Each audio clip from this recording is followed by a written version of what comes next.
Histoires étonnantes. La découverte de la greffe.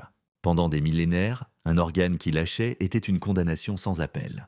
Le corps humain était une forteresse impénétrable, et toute tentative pour y introduire un élément étranger, même pour le sauver, se soldait par un échec violent. Cette barrière, c'était notre propre système immunitaire, ce gardien zélé qui, en nous protégeant de l'inconnu, nous interdisait de nous réparer. C'était le mur du rejet.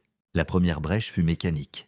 Au début du XXe siècle, le chirurgien français Alexis Carrel a accompli des miracles de dextérité. Avec des aiguilles et du fil d'une finesse inouïe, il a inventé la plomberie de la transplantation, réussissant à connecter parfaitement les vaisseaux sanguins d'un organe. Sur les animaux, ces greffes fonctionnaient pendant quelques jours, avant que le mur biologique implacable ne détruise son travail.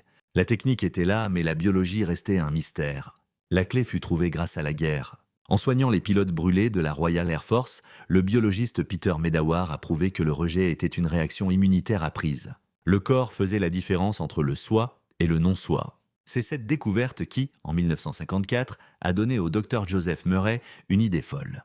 Tenter une greffe de rein entre des frères jumeaux identiques, Richard et Ronald Eric. L'hypothèse, si leurs corps sont les mêmes, le système immunitaire sera trompé. Après une opération d'une tension extrême, le miracle s'est produit.